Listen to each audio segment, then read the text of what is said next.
Good evening. I'd like to call the regular Town Council meeting of July 7th, 2025 to order.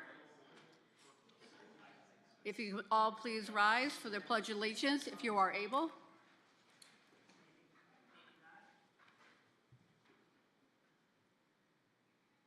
I pledge allegiance to the flag of the United States of America and to the republic for which it stands, one nation, under God, indivisible, with liberty and justice for all.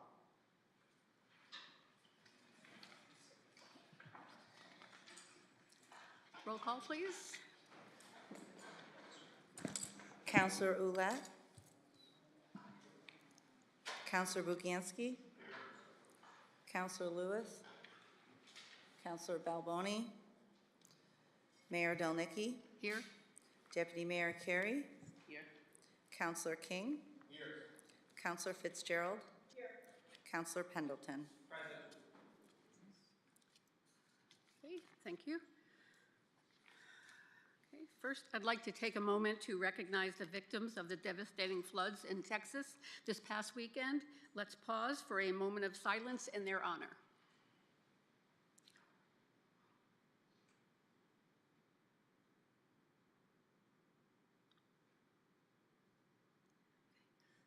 Thank you. As we gather tonight, just days after the 4th of July, I'd like to take a moment to reflect on the significance of this year's milestone, the 249th anniversary of our nation's independence. It's worth pausing to consider what that moment in history set in motion, a commitment to liberty, self-governance, and the idea that democracy is something we all help shape. That work continues today. Every time we come together to listen, to serve, and to lead with respect, we carry those founding ideals forward, not just in words, but in action.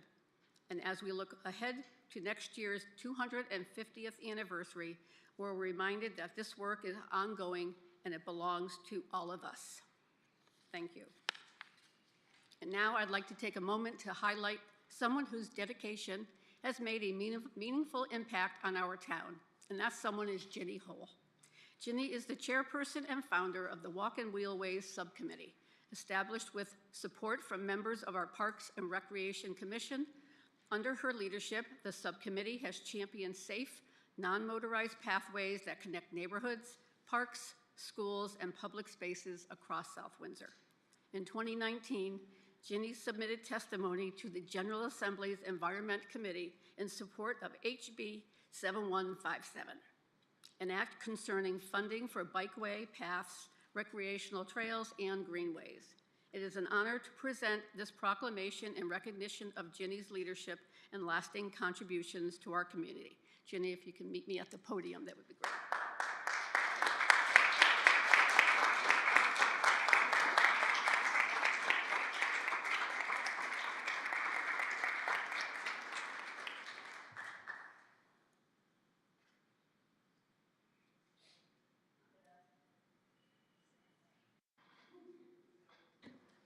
This way people can see you as I'm reading this to you. And congratulations, because I hear you're leaving town. Yes, we're moving to Burlington, Connecticut. Oh, okay. Well, at least you're still in Connecticut. You can continue your work out in Burlington because they have a lot of, I'm sure they have a lot of pathways. So I'd like to present you a proclamation on behalf of the Town Council and the residents of South Windsor, whereas in 2007, Ginny Hull approached the South Windsor Park and Recreation Commission with a vision to make South Windsor a more walkable and bike-friendly community. And whereas several members of the commission volunteered to form a committee which became the South Windsor Walk and Wheelways, a subcommittee of the Park and Recreation Commission. Whereas Ginny Hull consistently advocated for sidewalks, bikeways, and the adoption of a complete streets policy by the town of South Windsor and served on the town's sidewalk committee. And whereas a survey was conducted to identify pedestrian and bicycle-friendly streets and to connect neighborhoods throughout the community. And whereas Ginny approached the Board of Education with a proposal for a bike safety program for 4th grade students, which was adopted into the physical education curriculum and led to numerous volunteers becoming certified safety instructors. And whereas South Windsor became part of the Charter Oak Greenway, expanding regional trail connectivity. And whereas bike racks were installed at the town parks, buildings, and key locations throughout South Windsor, and weekly community bike rides and walks were organized to encourage healthy, active lifestyles. And whereas South Windsor was awarded the bronze level designation as a bicycle-friendly community by the League of American Bicyclists. And now therefore be it resolved that I, Audrey Delnicki, the Mayor of South Windsor, acting on behalf of the Town Council and the citizens of South Windsor, expresses sincere appreciation and gratitude to Ginny Hole for her outstanding vision, dedication, and leadership in making South Windsor a healthier, safer, and more connected community. Congratulations.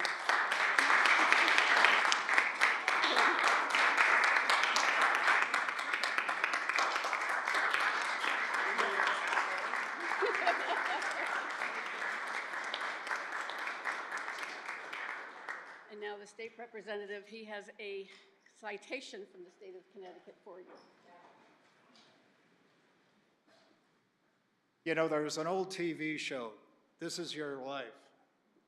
And we're recognizing someone here that has done so much good in our community and has worked tirelessly. When you think about the fact that South Windsor was the first bronze bicycle-friendly community on the east side of the river, and to date, there's only 11 bicycle-friendly communities in the entire state of Connecticut. I mean, that speaks volumes of your dedication, your hard work, and what you've done to make South Windsor a better place. And I realize that you have a great team behind you that helped you get all this stuff done, but without the quarterback, there is no game. So you've got a tremendous team. They're going to go forward. They're going to continue to build upon what you've done, what they've done, and hopefully there'll be new leadership that will continue your legacy of success and making South Windsor that bicycle-friendly community. Now, I've got a State of Connecticut General Assembly citation. An official citation introduced by myself, Senator Anwar, and Representative Khan. Be it hereby known to all that the Connecticut General Assembly hereby offers its sincerest congratulations to Ginny Hole in recognition of your years of service and efforts as the chair and founding member of the South Windsor Walk and Wheelways Commission. Your vision, dedication, and leadership in making South Windsor a more walkable and bike-friendly community, including bike safety education, securing trail funding, and helping the town earn a bronze bicycle-friendly community designation. On behalf of the South Windsor delegation, we proudly honor you for your outstanding contributions to creating a healthier, safer, and more connected South Windsor. The entire membership extends its very best wishes on this memorable occasion and expresses the hope for continued success. And the citation's given at the Capitol today. And it is signed by the President Pro Tem of the State Senate, Martin Looney, the Speaker of the House, Matt Ritter, and the Secretary of the State of Connecticut, Stephanie Thomas. Congratulations on a job well done.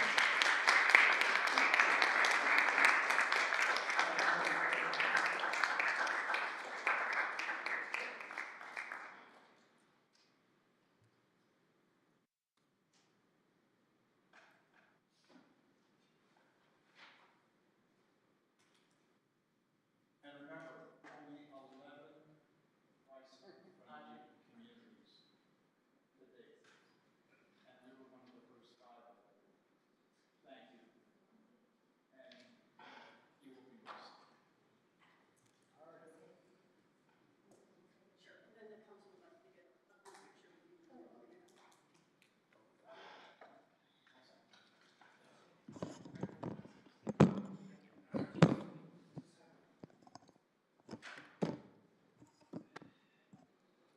Thank you very much for the proclamation and the citation. And I just want to say that I I appreciate all your support. I mean, we couldn't have done it without your support, the town staff support, Parks and Rec department, and as well as the commission, and especially all the members that have been with us throughout the years.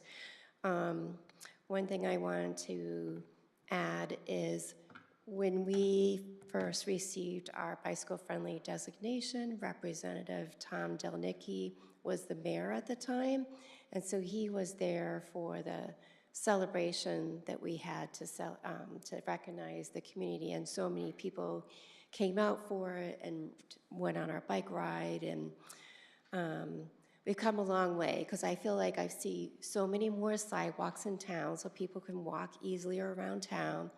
And as I look at the plans on the website, there's more to come. That we're hoping that the trail that will not only connect neighborhoods and public places in town, but also our nearby neighboring towns, it will connect as well. So I hope that all that work does continue, and also we've had an impact, like over 2,500 fourth graders have attended the fourth grade bicycle education program, as well as adults. We've offered the safety program and Learn to Ride for both young and old have learned to ride in our community. So we've had a big impact, and I just want to thank everybody for helping me make that happen, and keep on wearing your helmet. Okay.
Moving on to item 5. Councillor King. Thank you, Madam Mayor. I move that we adopt the agenda as written. Do we have a second? Second. Any changes? Councillor Buganski. Yes, I'd like to make a motion to move items 13C and item 17A, executive session, to after item 7, public input. Do we have a second? Second. Any discussion? Any other changes, additions, moves? Okay, all those in favor of the amended agenda? Aye. Aye. Opposed? Motion carries. Okay. Moving on to item 6, communications and reports from the town manager. Thank you, Madam Mayor.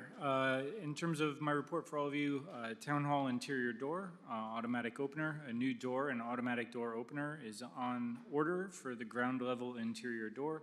I would estimate that installation should happen within the next 4 weeks based on the contractor's availability. Collector's update. The 2025 fiscal year concluded on June 30th. Our staff in the collector's office did an amazing job with tax collection, ending the fiscal year with a 99.65% collection rate. Tax bills, the July 1st tax bills, have been sent out to the for the new fiscal year. Residents have the option to pay online or in person at the tax collector's office, and it's been fairly busy in the office the last week or so. And lastly, our police department car was struck on July 1st. One of our police vehicles was struck while doing a private duty assignment on Route 5. While our officer was taken to the hospital, thankfully they were released and unharmed. The police department is currently investigating the cause, and we have contacted our insurance carrier, who will determine if the vehicle is totaled. I'll have more information for you tonight. At this point, we're just very thankful that our officer is doing okay. There still has not been a determination as to the condition for the vehicle moving forward, whether we'll repair it or actually total it. So that being said, I can take any questions from the council. Councilor Fitzgerald. Thank you, Madam Mayor. Mr. Maniscalco, with the news that just came out about Geisler's closing, like 10 days from today, I know we've all kind of talked in the past about what to do about that absolute eyesore in the middle of town. When does the blight ordinance kick in? I mean, when can we start finding this guy? So I have asked our blight enforcement officer to take a look at the location. We've had some conversations in the past, back and forth. In the past, it's kind of run the line of whether it's actually blight or not. So I have asked her to go out and take another look, and as recently as today. So hopefully she'll be out there to take another look soon. Just because she looks and identifies, let's just say, for argument's purpose, she does say that there is blight on the location. That doesn't mean that we then start finding them immediately. There's a process that things have to go through. There's numerous notifications, a process where we work with the property owner to determine, next steps for actually getting the property cleaned up and renovated in certain ways that the blight on that property actually is solved. So there's a long period of time that occurs prior to $100 a day fine occurring. Well, I suspect that since Mr. Elliot Gersten hasn't done anything to make that property any better in years, he's not likely to do anything now. I mean, I hope that he certainly would, and I think if people in town would like to call up Mr. Elliot Gersten of West Hartford, I think he lives in, they should let him know that he needs to do something with that property. I mean, I remember when Armadas was there. I remember when South Windsor Pharmacy was there. I remember when the library was there. I mean, that was a vital part of the town. And since that guy has owned this property, it is just gone to rot. And it's a shame that Geisler's is moving out of there. I don't blame them at all. I mean, they have other Geisler's supermarkets and other plazas that are perfectly fine plazas. I drove by there today before I heard this news, and I did a double take because half the parking lot looks like it's grass.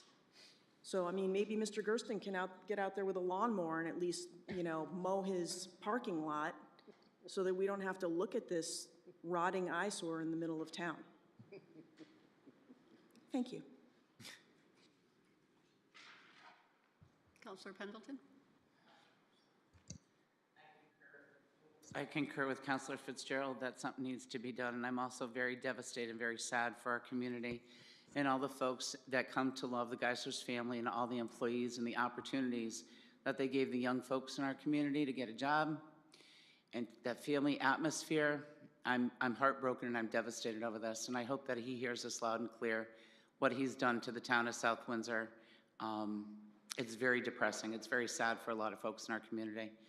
But on a happier note, I'd like to say that I called the tax office because I didn't get one of the tax bills for one of my cars, and I didn't know what to pay. So I called, and I left a message for our tax collector, Jennifer. And her voicemail on her message is the most pleasant voicemail I have ever heard, especially for the most dreaded office you have to call in a town hall. But it was the most pleasant voicemail, and I complimented her on that, and I think everyone should call and just listen to it and say, great voicemail. It was very nice what she leaves on her message there. So I just wanted to let you know that, and she dealt with my situation very quickly, very easily. Now I know how much I have to pay. Thank you, Jennifer. Okay. Counselor King. Thank you, Madam Mayor. So, Mr. Maniscalco, what's the game plan? In regards to Geisler's, in regards to, we all know it as the Geisler's Plaza, maybe we should call it something else. Because I'm assuming that this may not have come necessarily as a surprise, more or less.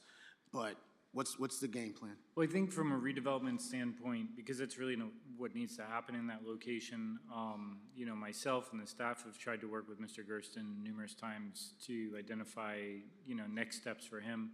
He did come into planning and zoning and had a zone change done for that location, probably around 2019. That zone change allowed for him to do a mixed-use development in that location, which included both commercial and residential. To date, he hasn't started that process, partially due to some requirements placed on him from planning and zoning regarding the sidewalk. I think we all remember the sidewalk incident that had occurred over there from planning and zoning. He ended up taking the town to court, and I believe they came to some type of a conclusion or settled agreement between planning and zoning and the developer. So the sidewalk issue is now off the table. I believe that court case took 3 years, partially due to the pandemic occurring at that time, but also just because it takes that long. Now where we sit, I think if the last entity within that plaza that's probably paying rent has now no longer paying rent to Mr. Gersten, I think maybe he'll be a little more interested in moving forward with doing something in that plaza, considering he's still paying taxes on the plaza. He still needs to come in and actually do a site plan through planning and zoning, so that's his next step that we've been trying to encourage him with. The last conversation I actually had with him, which was maybe a month and a half ago, he was actually looking to do nothing but residential on the site, which we told him was a non-starter for a good portion of the community, as well as planning and zoning in other places. So that's kind of where things stand as of now. I'm kind of waiting to hear back from him as to what his next steps would like to be. But we sit ready and waiting to work with him in terms of redeveloping that plaza to turn it into something exciting and real redevelopment success for our community.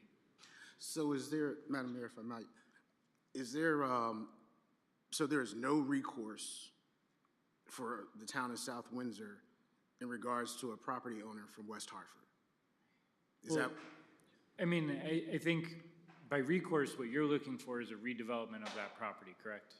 Yes, or Right. But more importantly, I would almost suggest, and I know that this would be a cost, I'm just trying to get in front of a situation that's obviously, I was not here in 2019, but obviously this has been going on for a minute. So what can we do to motivate Mr. Gersten? So as a municipality, we don't own the property. We don't have the ability to do anything to that property. It's a privately owned property in the hands of a private developer, essentially. I mean, he does a lot of development, so we'll call him a developer. He pays his taxes on time, in full. There's nothing we can do. He keeps the grass mowed, make sure there's no spray painting going on the property, there's no broken windows, it's not falling down. It kind of doesn't meet the requirements of blight. There's nothing we can do there. All we can try to do is incentivize him in terms of having conversations with him about tax abatements, which I know in some circles is not always the best word and conversation to have, but that's really the only tool we have left in terms of promoting redevelopment in that area. Okay. Thank you, Madam Mayor.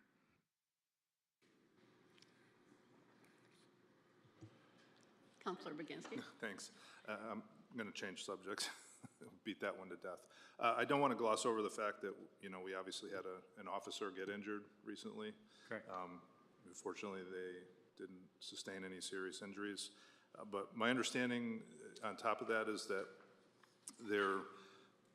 where they had their cruiser position probably saved a construction worker from some serious injury or worse. My If that's the case, I want to understanding make is sure he- that that gets Correct. called out and he gets commended for. Correct. My understanding is he actually saved multiple construction workers. It's still to kind of be vetted out through all their investigation, but definitely through his actions in terms of where he parked his car and the process that he was doing, he saved at least a life, if not multiple.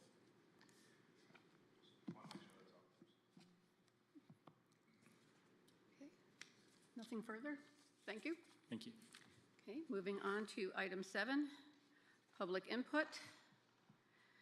Public input shall not exceed 30 minutes. When recognized by the mayor, the speaker shall approach the lectern, give their name and address. Speaker shall avoid personal attacks or impugning or alleging any improper motive to any person. The speakers may address the council on any item on the agenda. The speaker shall limit their speaking time to 5 minutes. Is there anyone who'd like to come forward at this time?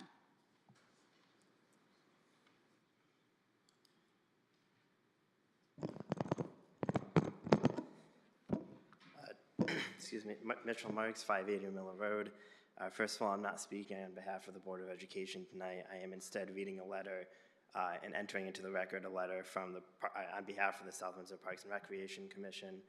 First of all, thank you to Ginny for your years of service to our town and to Walk in Real Ways for everything you've done to make our town more walking and bicycle friendly. And then now this is the letter. Dear Mayor Delnicki, Deputy Mayor Carey, and members of the Town Council, on behalf of the South Windsor Parks and Recreation Commission, I would like to express our strong support for sending the proposed renovations to the Parks and Rec facility to referendum. We believe this investment is essential to ensuring the continual delivery of high-quality, multi-generational programming that South Windsor residents expect and deserve. However, while we recognize the importance of addressing critical infrastructure needs, including roof integrity, if necessary, ADA compliance, fire alarm systems, and lobby upgrades, we are deeply concerned and disappointed that neither of the proposed renovation options includes any programmatic improvements to the facility. Parks and Recreation is not just another town service. It is the heart of our South Windsor community. From youth sports to senior programs, community events to inclusive recreational opportunities, this department touches residents of every age and background. The current proposals, while addressing some overdue physical upgrades, fail to reflect the full potential of what this facility could and should offer the community. As a commission dedicated to the advancement of recreational services, we believe that any meaningful investment must go beyond maintenance and address the growing and evolving programmatic needs of our residents. As enrollment continues to increase in our schools and our town continues to grow, the Parks and Recreation Department is facing many of the same challenges: strained capacity, limited space, and growing demand for services. These pressures must be acknowledged, not just with infrastructure fixes, but by making programmatic improvements and expanding space of the department so it can continue to meet the needs of the community. Should the council decide to move forward with the $7.3 million option rather than the full $9.3 million proposal, we strongly urge that any savings be reinvested into long overdue mechanical improvements, such as the HVAC and boiler systems, which remain original to the building. These systems are not optional conveniences. They are critical to the long-term functionality, efficiency, and safety at the facility and should not be deferred any further. Lastly, we respectfully request that the Parks and Recreation Commission continues to play an active and meaningful role in shaping the future of the facility. As volunteers who regularly meet with department staff, interface with recreation stakeholders, and engage with residents at community events, we bring valuable firsthand insight to this process. It is essential that any long-term plan reflects the real needs of the families, seniors, and individuals who rely on these programs every day. Parks and Recreation is essential to the health, spirit, and cohesion of South Windsor. We hope the Town Council will affirm its importance by taking action that matches the value our residents place on these programs and services. Thank you for your continued attention to this important matter. Sincerely, Mitchell Marks, Secretary, on behalf of the South Windsor Parks and Recreation Commission. Thank you. Thank you, Mr. Marks. Is there anyone else who would like to come forward at this time?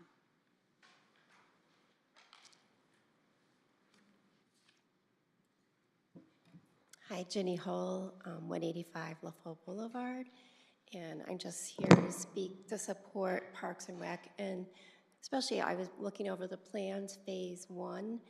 I feel that that would be that's the choice to really move forward. Parks and Rec is such an integral part of our town. I actually do want to reinforce what he had to say for this facility, the people that work there, the parks that are maintained, the community gardens. I mean, the list goes on, and like every half year when this magazine comes out, I read it front to back because there is something for everyone, from, you know, a baby to a senior. And, you know, they have there's so many things that they offer that are for free.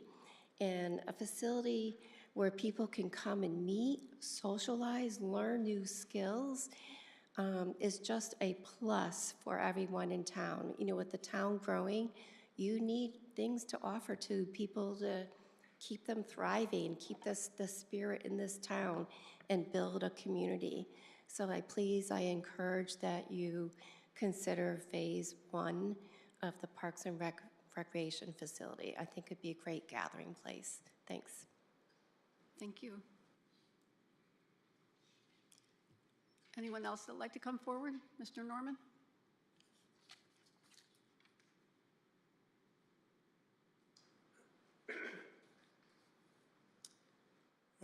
Roy Norman, Hunter Drive. We just have an outstanding park and rec group. We've got parks that are second to none, maintained so well, and yet the staff and the place that they have to work out of is a school that was abandoned. It's a terrible place, really needs to be upgraded. It's unfortunate that it's costing so much money, but really we need to move forward and give them adequate facilities to work out of and support the great program that they are conducting. Thank you. Thank you.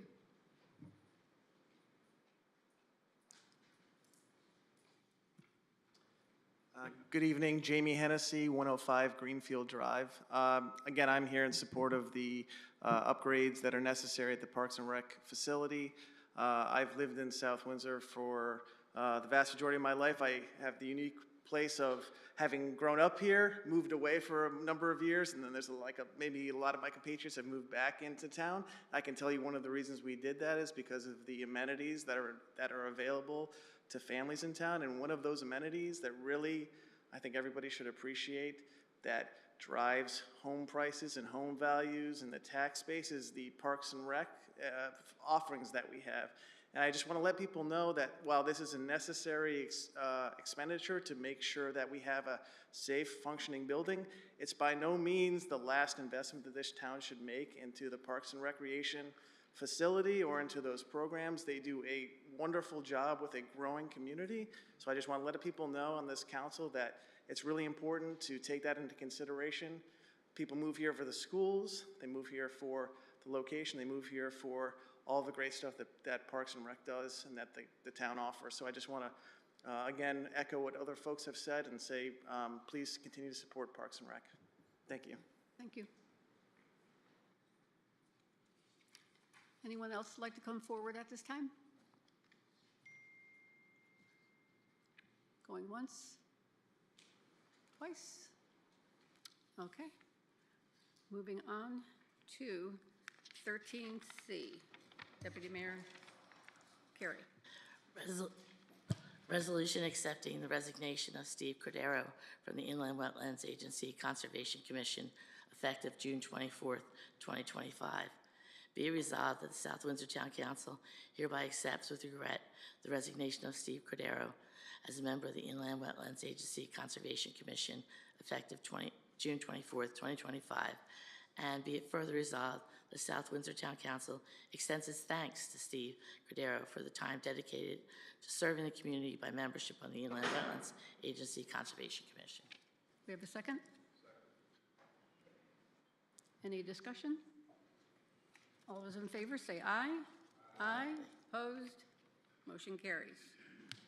Moving on to 17A. Deputy Mayor Carey. I move that we go into executive session and we invite the town manager, Michael Maniscalco, assistant town manager, Mr. Roberts, and Attorney Corello to that meeting. The discussion will be Strawberry Fields pending litigation, review pending litigation matter. And Strawberry Fields Condominium Association Incorporated versus Town of South Windsor et al. And we have a second. Any discussion? All those in favor say aye. Aye. Aye. Opposed, motion carries.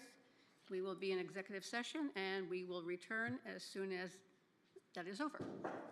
We'll be back shortly.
Okay, moving on to, we're back to order. We're moving on to item 8. Councilor Fitzgerald. Thank you, Madam Mayor. I move adoption of the minutes of the previous meeting.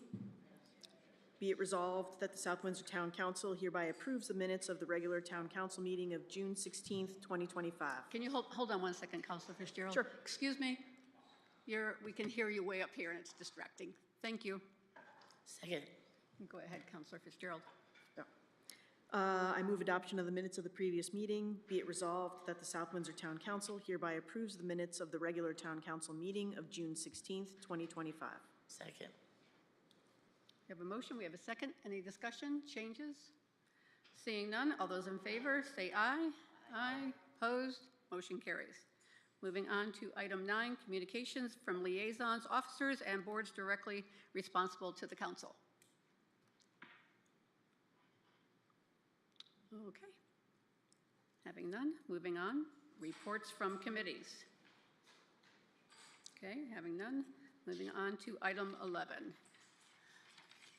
11A, Councilor Willett. Okay, so this is a first reading. Motion to approve 11A1 through 11A2 as a first reading on the consent agenda. The first. Nope, that's it. That's it? Okay. Do we have a second? Any discussion? Seeing none, all those in favor say aye. Aye. Opposed? Motion carries. Okay, moving on to item 12, unfinished business. 12A, discussion item, consensus of the Town Council in support of a referendum for the WPCA pump station upgrades requested by Michael Maniscalco, Tony Manfree, Superintendent of Pollution Control, to be present, and Mr. Manfree.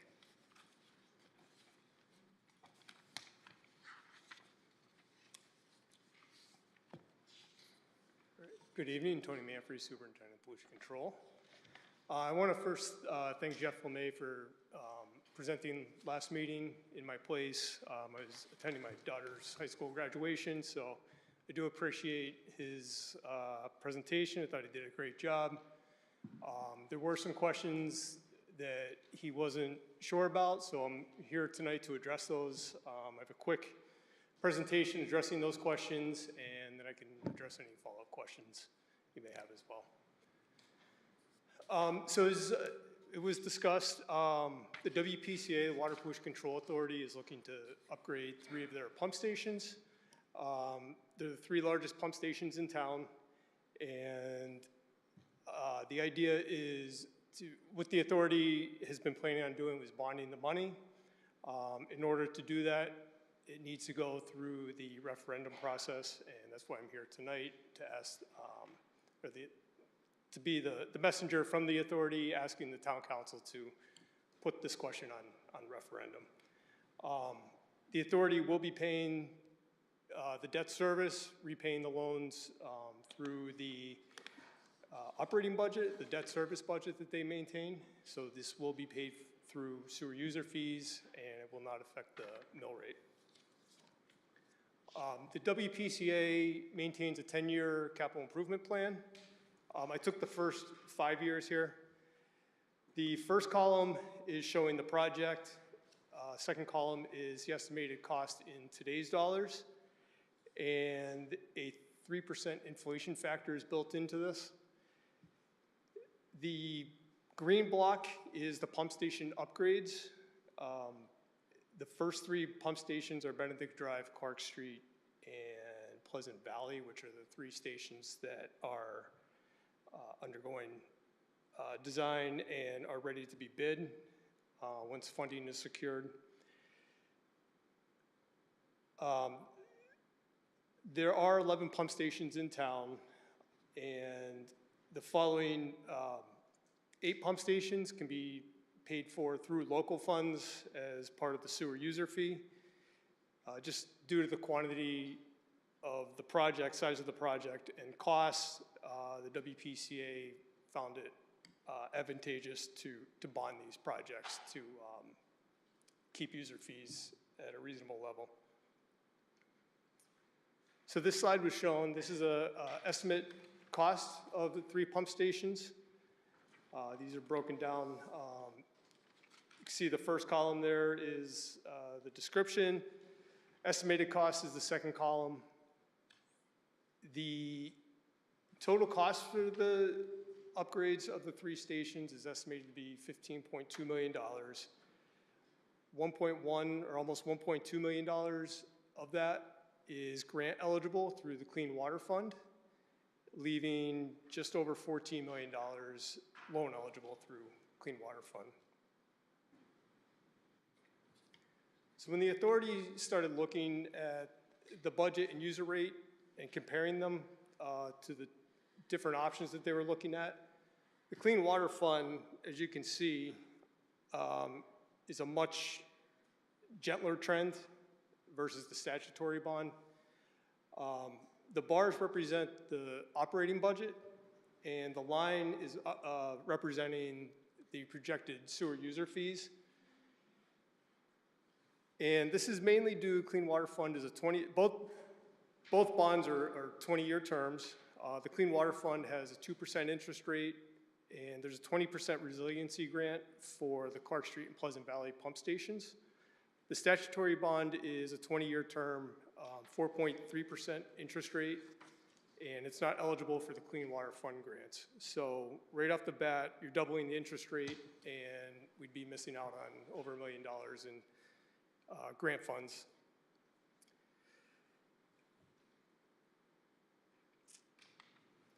So after reviewing the different bonding options, WPCA has determined that the Clean Water Fund is clearly the most advantageous to the town and to the sewer users. And they're requesting that the town council adopt the referendum question for the November referendums. So that concludes my presentation. I think I hit on most of the questions that were asked last meeting, and I'm happy to address any other questions that anyone may have. I'm not sure if you can answer it, Tony, or Mr. Maniscalco. When, I know you don't bond money until the project starts and you start paying them off. Is it the user fee that's going to pay towards that bond? Correct. So in this instance, it's a little different than our normal scenario where we talk about bonding, because a lot of those projects are municipal projects. This is through the WPCA. So the WPCA is actually a statutory owned entity that operates within the town, and it'll be the user fees that actually pay off the debt. Okay, so it's not your typical bonding for other town projects. Correct. That being said, the state statutes require all of you to approve the question and the actual issuance of the debt. Okay. Councilor Baganski? Thank you, Madam Mayor. Just wondering, did you run the math as to what the impact on the user fees will be just for the cost of the upgrades, you know, per user over that 20-year term? Yeah, that was on this side. So the Clean Water Fund slide on the left, the line graph is the sewer user rate. So that kind of stays relatively flat versus on the right side, the statutory bond. You can see there's a sharp increase in user rates as that money's borrowed. And that's, again, due to the interest and losing out on the grant. Right, and I can see it's got a gentle curve on it. Does it stay flat after that? So kind of what I'm just, you know, I mean, I know that the general user fee is going to go up and down based on other expenses, but the cost of the bond, for lack of a better term, should be fairly fixed for 20 years, right? Correct. So is each sewer user going to be $50 a year, $60 a year, $100 a year? Yeah, I didn't drill down that far. Okay, all right. But yeah, you are correct. It is a fixed rate. It comes out of the budgeted debt service that the WPCA maintains. We're going to be paying down or paying off, I believe, 3 projects in the next 3 years. So that helps kind of offset some of the costs. Yep. So yeah. And again, you know, I don't think it has to be an exact number, but an actual number might, you know, people can obviously understand that a lot easier than the chart. If you don't even remember what your user fee is, you look at the chart, you don't know what the additional cost is. So that's just some, just a ballpark number I think would be helpful. Yep. Yeah, just looking here, so this year the sewer user fee is $499. So it gets, and again, these are all projected numbers. Yep. So it looks like it gets up over, a little bit over $550 in 2028. And that goes back to upgrading the other pump stations as well. Right. So you could be looking at somewhere between $50 and $75 a year for the next. Yeah, round numbers. Right. I would Fine. agree with That's, that. again, just looking for something that people can understand a little easier. So, thank you. You're welcome. You're welcome. Counselor Pendleton? Thank you. The $550 in 2028, is that also going to be including the businesses in town or just the 9,000 residents? Yeah, that would affect all sewer users. So the businesses would be impacted by that as well. Okay. And I had another question. Oh, not really a question. I think it's a statement. What kind of a question? Doing the upgrades to the pump stations the goal is the upgrade is going to give us? Reliable service on the pump station so that everything is working properly and we can convey the wastewater from the low point in town to the treatment plant for proper treatment and discharge. Okay. Besides collecting taxes, this is the #1 service our community offers? Because if this isn't there and not working, can you imagine? Could you imagine what people would be saying about our stinky town? Just saying. And all the backlogs. This is the #1 most important service besides police department, I think, for public safety. But this is the most, really. So, of course, yes, we need. Correct. Yeah, and I will point out that Clark Street conveys 40 to 50% of our wastewater in town. So it basically handles the eastern portion of town along with the Buckland Road. But this just isn't rainwater, right? This is. No, this is sewage. What leaves folks at homes. Correct. Okay, that's one. Yep. Most important service in our community right there. Thank you. Yeah, thank you. Counselor Roulette? Yeah, thank you, Madam Mayor. On the Quarry Brook, Avery, and the 2 Scantic pump stations, is there any advantage to us in pulling those forward and doing them all together as one project? Gives us an extra, because we have in 10 years, we have a $60 million problem or challenge. Allows us to retire some of that debt a little bit earlier, take advantage of 2% rate. Have we considered, is it a disadvantage to accelerate it, or why? Yeah, that's things that the authority discusses. And these are projects that we can manage just with sewer user fees, local funding, so we wouldn't have to bond those type of projects. Okay. But we are coming up against, we're doing a sanitary sewer evaluation study, and there's going to be some recommended improvements made. That's, again, in the Clark Street waste sheds. Yep. So we're going to be looking at that, and, not to go down the rabbit hole too far, but in the orange block, you can see the, underneath sewers, there's the SSES recommendations. The estimated cost is about $3 million, and that's been broken out over 4 years. In the past, when we have large projects like that for rehabilitation, those have been chunked out over, they've been spread out over like 10 years or so to complete the recommendations. But yeah, as this stands now, that's something that we could afford with local funds, upgrading these stations. And so we're doing one station upgrade per year up till 2035, and then we get into the treatment plant upgrade. Okay, thank you. You're welcome. Deputy Mayor Carey? Hi, thank you so much. This was really helpful.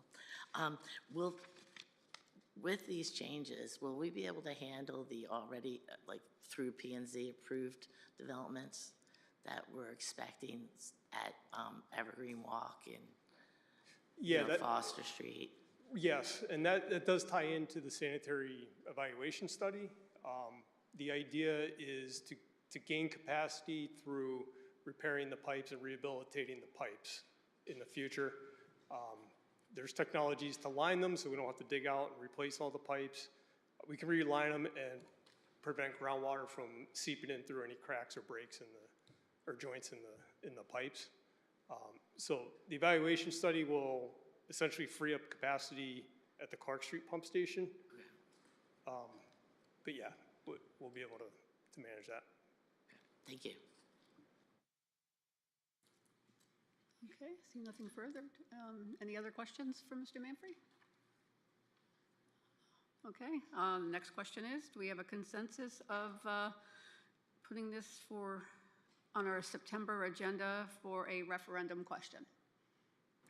Yes. Okay, there you go. All right, appreciate your time. Thank you very much. Okay, thank you.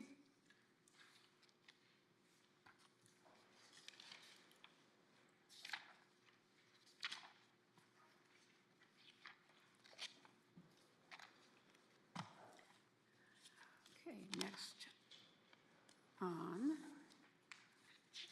12B, discussion item, consensus of town council in support of a referendum for parks and recreation facility upgrades requested by myself, and Molly Keys, Director of Recreation, is to be present, along with Kathy Doherty and Matthew Montana from the Public Building Commission.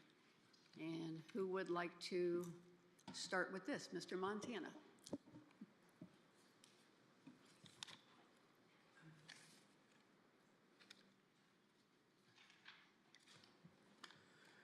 Good evening. Matthew Montana, Chairperson, Public Building Commission.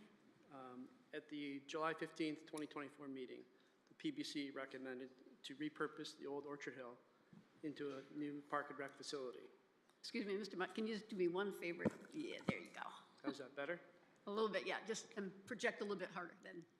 Or you can, actually, you can push that down too if you'd like. There you go. Unfortunately, some existing buildings come with deferred maintenance projects. These were presented at a cost of around $20 million for the existing facility. The project was reduced due to cost and possible tax burden on the residents. We recently presented to the Town Council the reduced project of a roof replacement, fire alarm upgrades, ADA accessibility, including the elevator, stair, and bathroom upgrades, and site improvements. These are just recommendations based upon a professional assessment of the building. So you need to understand that there's maintenance that needs to be done to the building. These are just recommendations. So at this point, we kind of put it back into the Town Council of where do we go from here?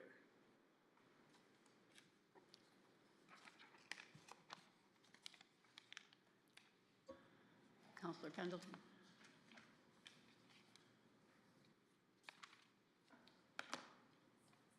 I think I want to say wow, because I don't know how we got this far without recognizing the structure, and we're designing all these like rooms, phase 2, 3, 4, 5, but we never even looked at the structure. We didn't look at the boilers. We didn't look at the roof. Now we're just finding out about this now. I think this got way ahead of itself before we even looked at the structure and the stability and the viability of the building. From my understanding, well, from what I know, it was a school and it was turned over to the town, and we have a building facilities person, Mr. Majors, who recently received all the paperwork from the school concerning the structure with the roof, concerning the roof.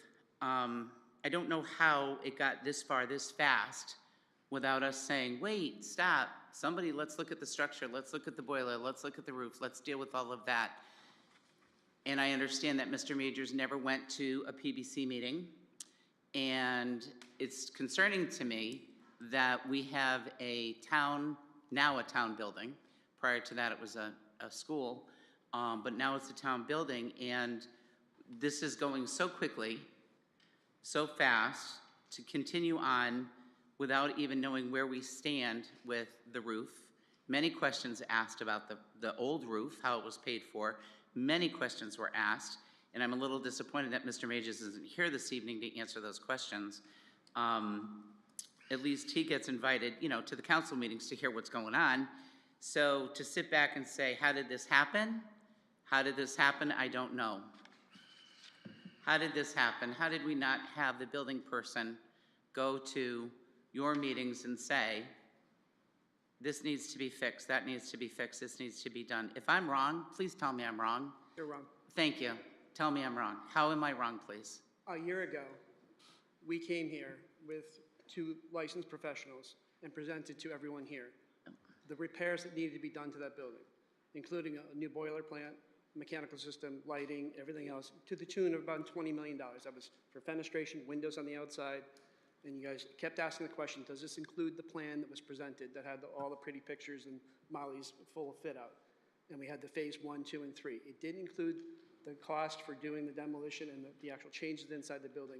This is deferred maintenance to the school itself, putting in a boiler plant, putting in the roof, the outside, everything else, to the tune of $20 million.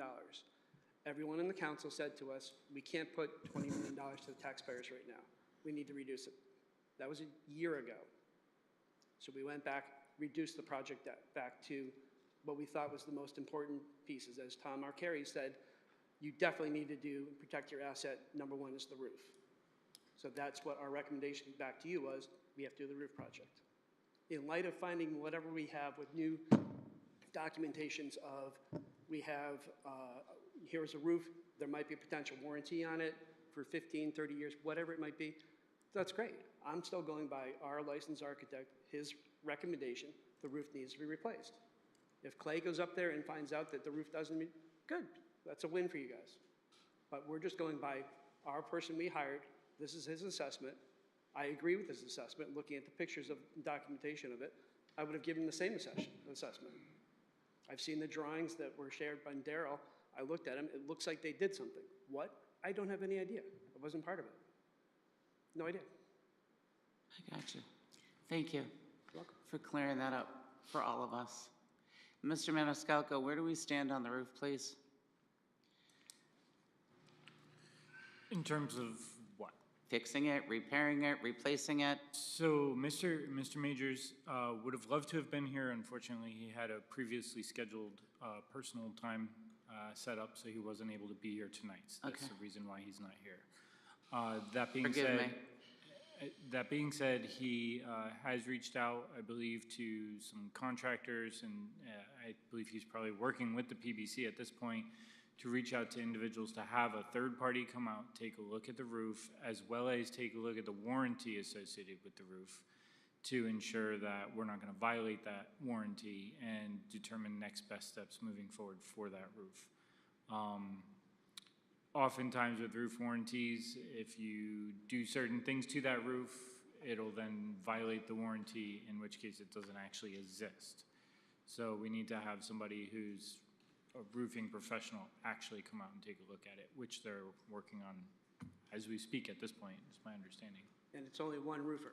Silktown Roofing is the name that's on, they're the company.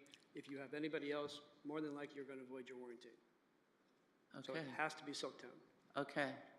So with that said, in my crazy brain says you can't go forward until you get the answers about the roof, because we don't know if we need to include it in the referendum or if it's going to be repaired under the warranty. So we don't have that number yet. But then I'm hearing about the boiler and the air conditioning and all that stuff too, which wasn't presented before. It was. It was, but it's not in the 9 million, is it? That's what I'm saying. Forgive me for saying that wrong, but that's what I'm trying to say. It's not in the 7 million or 9 million, whatever it is, in the reduced price. But now we're hearing that that needs to be replaced, fixed, maintained, whatever the case may be. And a lot of times you can't find parts for those things once they're that old, and this is original to the building. So why are we having this conversation? Because to continue the conversation until Mr. Majors gets back and who can provide us with the work order, what the original work order was done on the roof, because we don't have Okay. that. So if the roof was replaced, but then the work order doesn't show that, well, then we got something wrong there. Why wasn't it done properly, right? Yep. So that's why we're just having the discussion now, Yep. getting more information. Yep. So when Mr. Majors does come back, Yep. we'll have it back on the agenda and we'll have more information then. But I just wanted to keep the conversation Gotcha. going. Okay, so, So if I may. Please. Let me just, so for the roof, I have seen the drawings, which came in a shop drawing form, which is kind of what they usually build in the field. They assessed 3 different roof types with existing additions. One's a gypsum deck, other one's with metal deck, and they show what they put on there afterwards.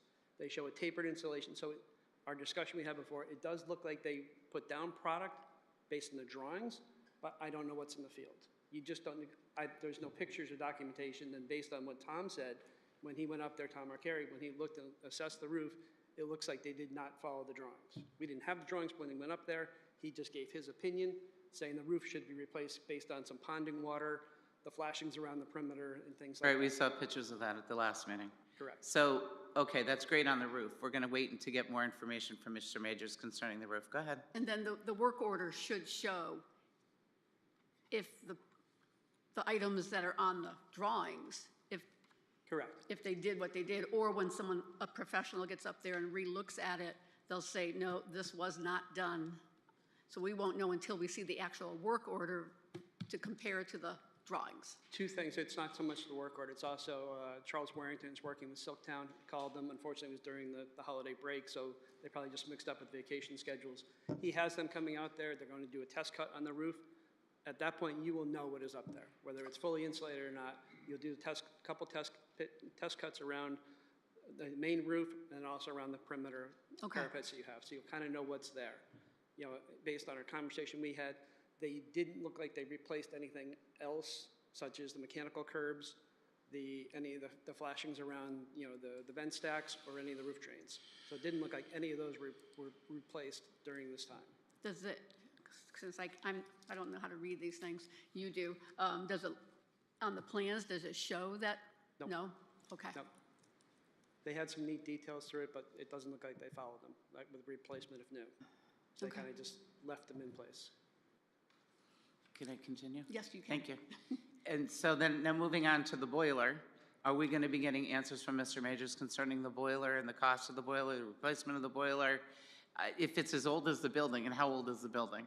And if that building was built with the rest of the elementary schools, and they weren't good enough to be renovated to become schools, what makes you so sure that this one's going to be good enough to be renovated? You know, I think I don't want to repeat what Mr. Montana said, but, you know, at the end of the day, there's a lot of things that need to be done in this building. Yeah. I think we can all agree to that. Yeah. Whether it's actual renovations for programming or infrastructure fixes for the building itself. Do I think that I'm just picking numbers out a little bit here, $7 to $10 million that we're talking about for a project is going to get us to a point where we're moving forward? Not even close. No. I think there's a significant amount more. So, I mean, I do think if we're all walking into this thinking this is going to be the absolute fix of this project, then you need to reassess where you are. Because this is not. This is a solution to code compliance issues, ADA issues, and some of the basic infrastructure issues to that building. And that's essentially what was asked for through resolutions from the council itself.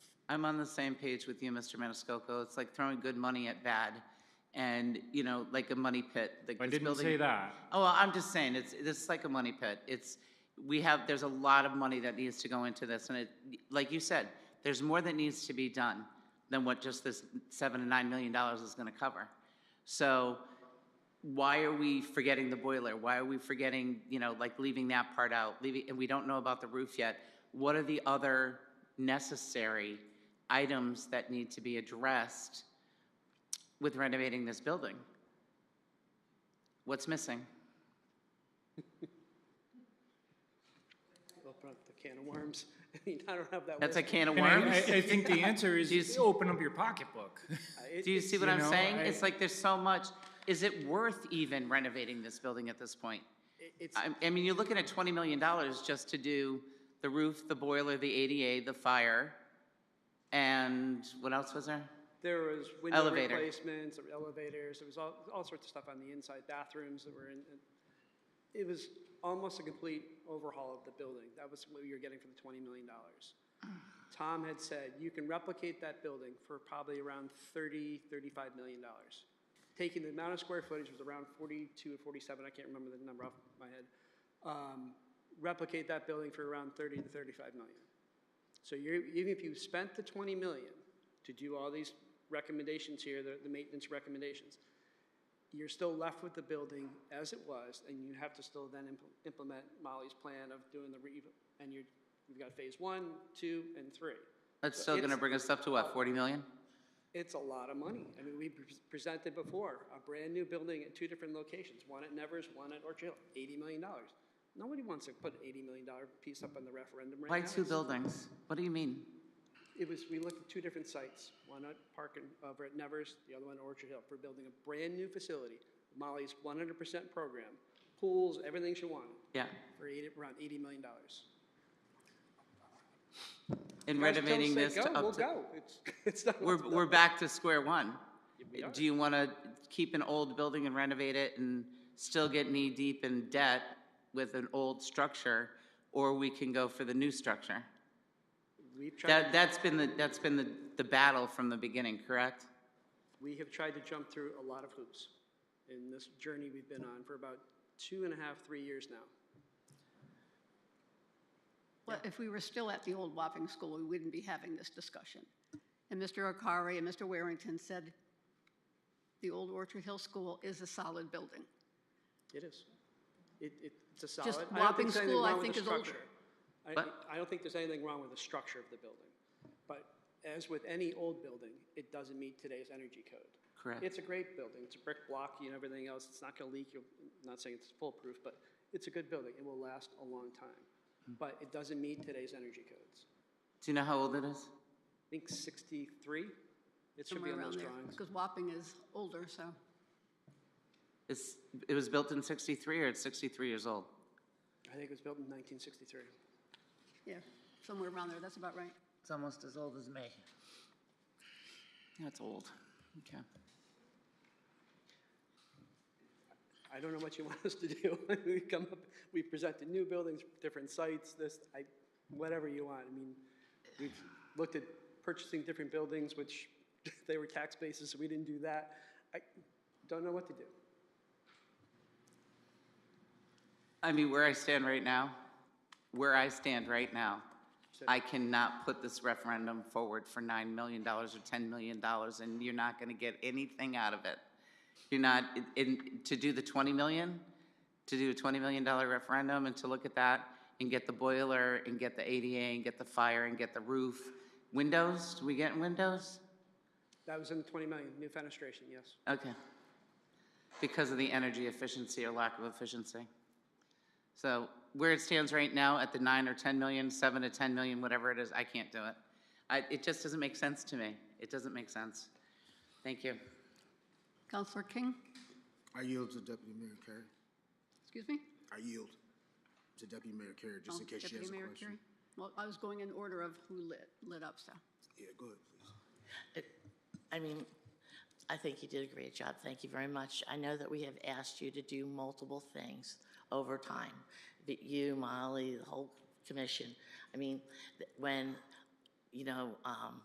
Mr. Montana and the commission came to us last fall, they came to us with that 9 to 20 million building that had a lot of those things in it, and we sent them away and told them that we wanted them to focus on ADA compliance, because right now we're out of ADA compliance, okay? So we could get sued for that building, and that would be a problem. So when we transferred that building, we lost the grandfather clause. We're out of ADA compliance. There are 2 big problems. One is you can't get people up the stairs, but the second is you only have one exit on one of those floors, which is a fire issue. I mean, it's dangerous. So we have to get in ADA compliance. We have to get within the building code, and fire compliance, right? So we sent them back and said, do these 3 things, because we were concerned about putting too many referendums in front of, the residents of the town, because we wanted it to pass. So it's not that they didn't come and give us the 19 to 20 million version, but we sent them back. So, personally, if everyone thinks that we can get the 19 or 20 million version through, and we want to do that, that's one thing. Or we definitely have to put this 10 million version, I'm just saying 10 million, assuming that we're gonna have to do something with that roof, up, because we've got to be ADA compliant. We do not want to get sued. And we don't want to be in a dangerous situation to have only one exit on one of those floors. I forget which floor it is, but that's dangerous when we have all these children in that building. And so, I think we as a council need to make up our minds. Because, if I was, the building commission, I'd be ready to, shake us. So thank you for your patience. Thank you for all you've done. Thank you for all of your hard work and for dealing with all of our requests. And I think, we pick. It is extremely challenging, of not what you asked of us, but even what Molly's dealing with an existing facility. It's really challenging because costs are going up. They're not getting any cheaper. Recently I read that there's a building, I believe someone has proposed a new bubble-type facility down in Stonington for $12.5 million. Council came back to them and said, can you add a track? Can you add a pool? I don't know if it's a private vendor, but if you're at 12 to 13 million, that's a town benefit. These upgrades that you're talking about, Liz, that you're gonna go sink $8 to $10 million into this building, it's not gonna affect every person here in town. Yes, you're gonna make it ADA compliant. You're gonna have some bathrooms in there. You have a roof upgrade. It's just, you're still not really haven't done anything special to say, I want to go to this building. You build a brand new facility or something like they just built over here in the old LA Fitness and saying, wow, they've got this. I want to go there. But it just needs to encompass everybody here in the town. It can't just be for, this small program here and, okay, we're up and running. We have a big town here. Parks and Rec should affect everybody in town. But adding to the second floor, I believe it's giving 5 classrooms? You'll gain, between those two, you'll gain a whole bunch. And there, Molly and Tom worked it out. They had a huge program that was more for that adult catering and stuff like that. So we'll have that. We don't have it right now. You'll gain that once we have the elevator. Yeah, so you're gaining space. You will, most certainly. Councilor Fitzgerald or Councilor King, which one do you want to? Yeah, no, and I appreciate that. Thank you, Madam Mayor. And I do appreciate the work you guys have put in. I guess the thing that I've now more than ever, as I've continued to gain, I got appointed in 2021, elected in 2021, and I've gained, as some of my fellow colleagues will appreciate, the longer you sit up here, the more knowledge you get, and you start to ask questions. I will start to ask questions in regards to short-sighted versus long. And for a lot of the things, and I've said this before, so I don't have a problem with being on record with saying it, I think for a lot of the things that we're doing in South Windsor, we are extremely short-sighted. And then we have situations that come up year, 2, 3 down the road, and everybody wants to know, well, why didn't we? And then it becomes, well, we couldn't afford it, or, dare I say it, we were scared to put it out there. I feel in this particular case, I do agree with the Deputy Mayor in the sense that we did ask you to go back and forth, and I was even part of that. But hindsight 2020, and knowledge is definitely power. There's 2 questions that I kind of had along with my statement. Mr. Marks mentioned something, and just so that we're clear as a council and so the public is clear, in his letter, something to the effect of $7 million, and it's been brought up here once or twice, 7 million versus 9 million. What is that referring to? That's the roof. Is there, okay, so 7 million is with, X. Without the roof. The 9 and change is with. Okay, there we go. Thank you. And again, that's not just for our council, but also for the public to have an understanding of that. And so the follow-up question, I guess, for me is, all right, so say we put a Band-Aid or lipstick on this pig. What are we looking at, Molly, if you wouldn't mind, since you're here, in regards to, I guess my fear is, again, are we going to essentially knock this down? Say if we didn't have any other referendums that were coming up, would we even be having this discussion? Or is that the fear that we don't trust our residents enough to say, okay, we may need this later, which is going to cost us more later if we don't do it now, but then we're just going to put a Band-Aid on it and hope that everything kind of works itself out, and then we're going to ask for more anyway, which is going to be more expensive. Is that kind of where we're at right now? You're not going to win Best in Show if that's where you're trying to dress up your little. Yes, exactly. You're not I'm winning really. Best in Show, but going along those lines, it's really tough. Yep. I mean, because what you potentially could spend in this building could equate to a brand new building of $30 million. Okay. And so again, is that what we're talking about here from your experience now for the past, we'll just call it 3 years, right? Is that what you feel at this particular point, that we've made the mistake in not thinking as a council, as a whole council, that's saying, okay, this is going to cost us. So again, I hate to go back to this, but again, when I got elected, I remember it was COVID, everything was crazy. We were trying to make a whole bunch of decisions about what to pay for, what not to pay for, what's construction going to be like, so on and so forth. I'll make an example of our splash pad. Great idea, phenomenal idea. But there were so many things that had we done it to look at it now that we should have done potentially, we probably would be doing it completely different. From, are we recycling water? Should we be charging such and such? Everything that's out there on the social media canopy. And so I'm wondering, I don't want to be in this particular situation if we don't have to be. Does it make sense for us to say, okay, you know what? Maybe the town would say they could do 40 million. Are we afraid of that? Okay, so we're afraid as a council that the town would not say yes, so we're not going to do that. We're not going to put the question in front of them at all. And this is a discussion, so I guess. You're asking if we're going to put this to a referendum? Well, I mean, that's what this. The discussion is to get it all out here and get a consensus, most likely at the next Right, meeting. yeah, I don't have a problem with the referendum piece. I'm just saying, why not ask for the sun, moon, and the stars? Because we're afraid it's not going to pass? Well, it's like with the school projects. Years ago, it was $100 million to do 4 schools. It got voted down. Okay.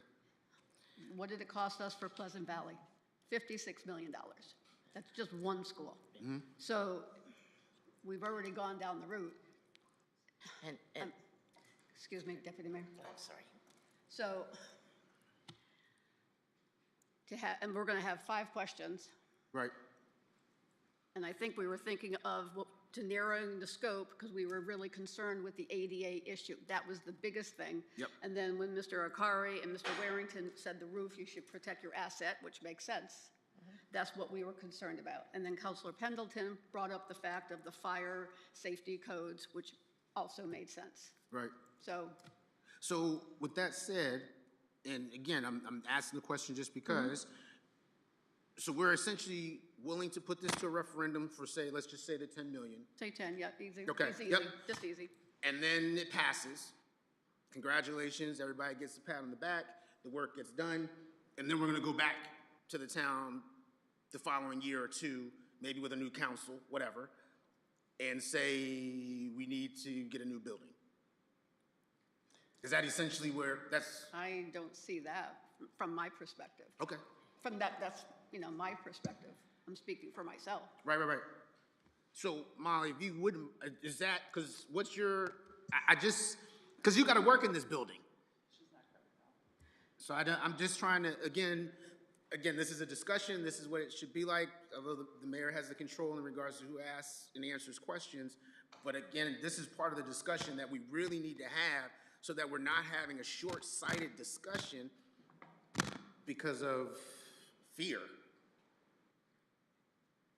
I don't think fear ever came up with it. I mean, Molly, if you like. Well, fear financially that if we put a referendum out there for 80 million or 30 million. So 90 million?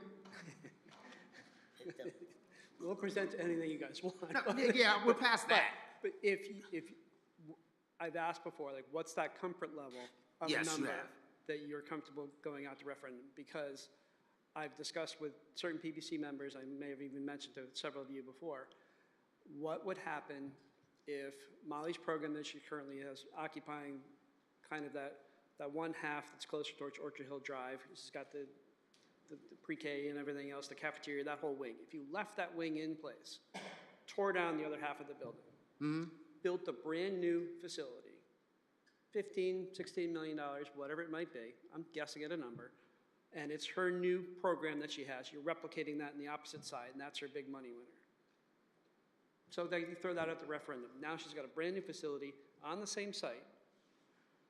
Once that's going, wait a couple of years, tear down the other half, then you build the other program that she needs for another 15, maybe it's 20 million at that point. But now guess what? You have her full program done, and it's done in 2 referendums versus what you're saying, putting $10 million on something, and what are you getting out of it? I can't answer that, because it's a lot of Getting another deferred floor. maintenance. It's a lot of deferred maintenance on an existing building. Unfortunately, it was proposed to you. You're given a building. The building comes with issues, though.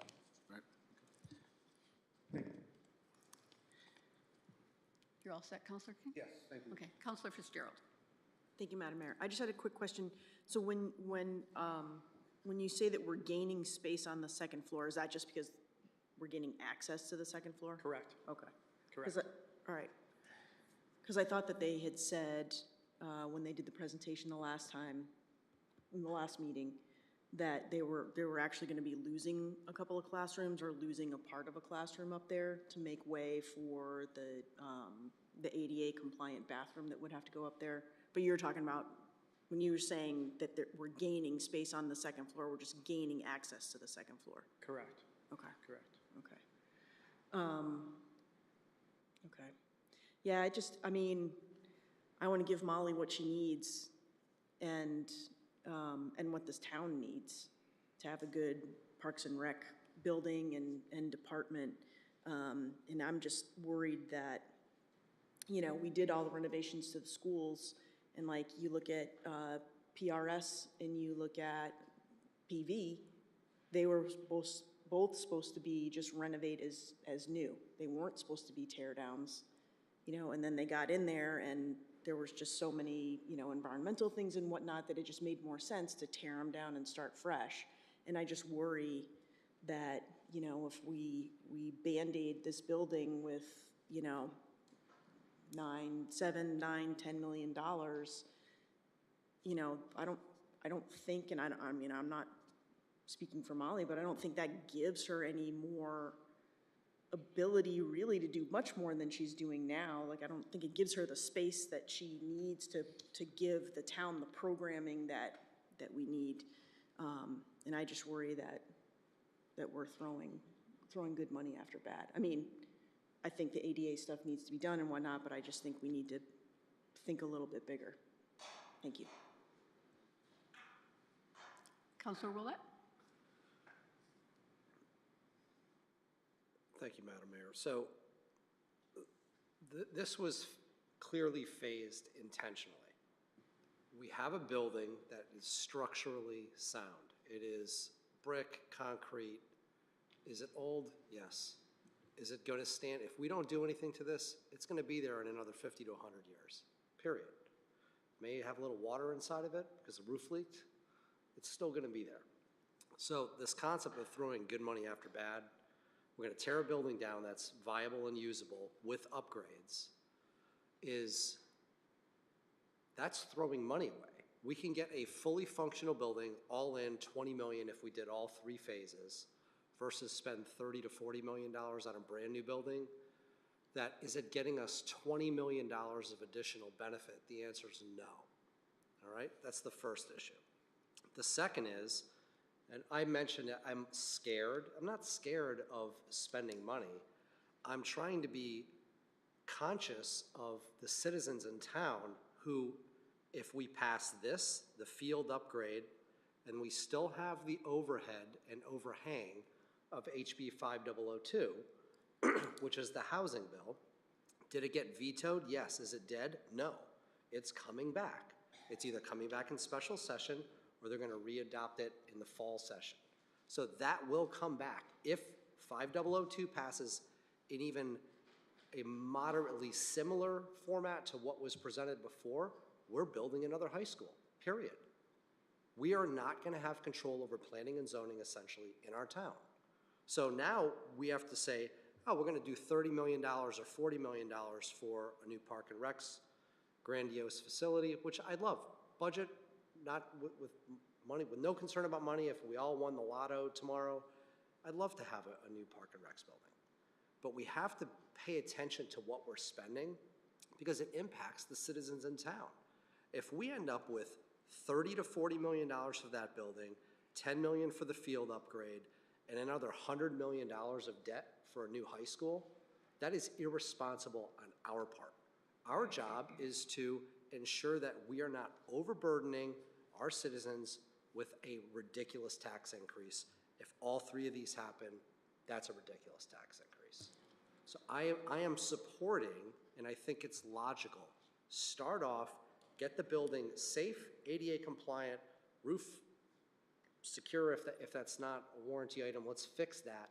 And let's phase it out over the next couple years once we have a better and clearer picture of what is coming at us from Hartford and from DC. That's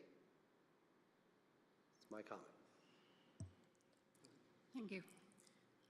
Councilor Pendleton. If you look at the original charge that was given to Planning and Zone, or the Public Building Commission, it was to find a location for Park and Rec.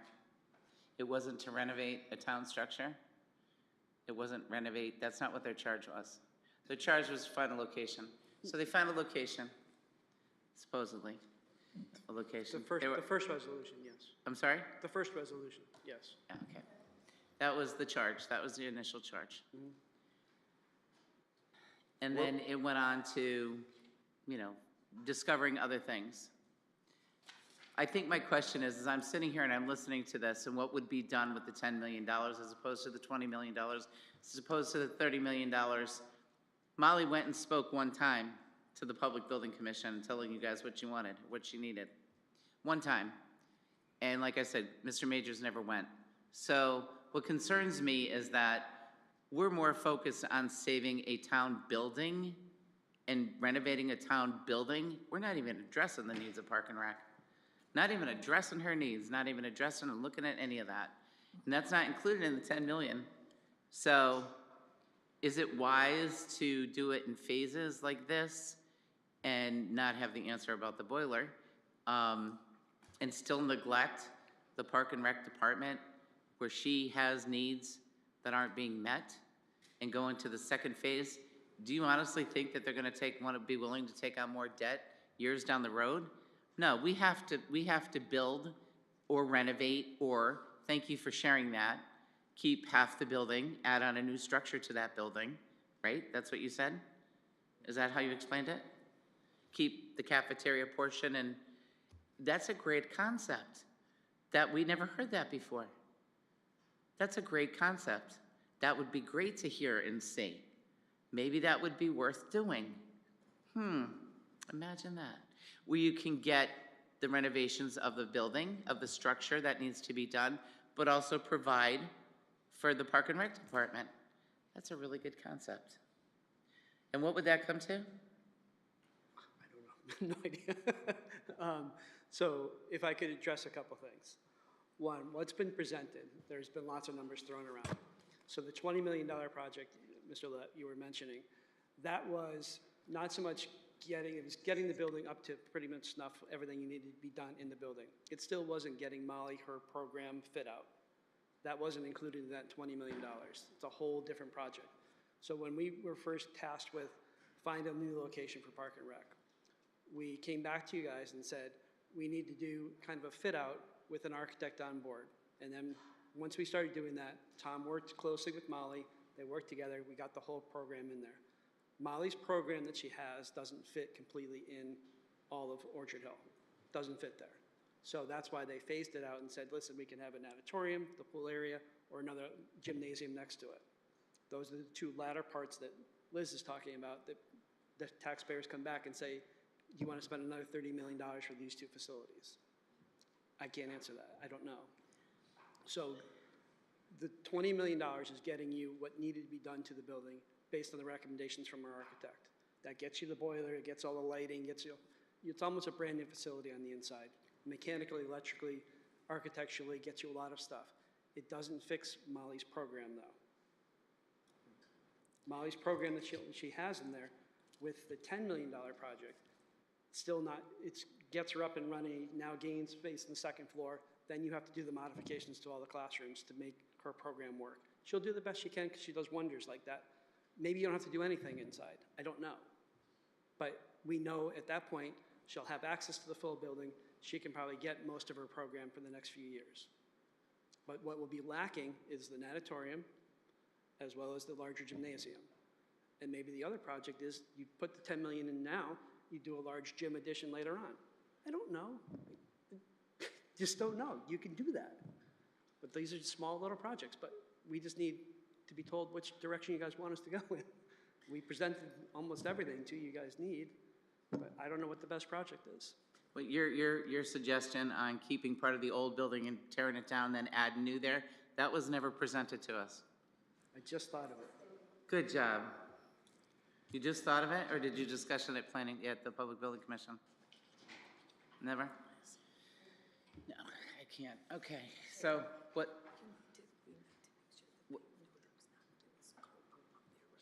You could tell them. Okay, so, well, all right, I'm going to tell you, just. They know that, though. No, but the public doesn't. That's what my Well, concern I don't is. care.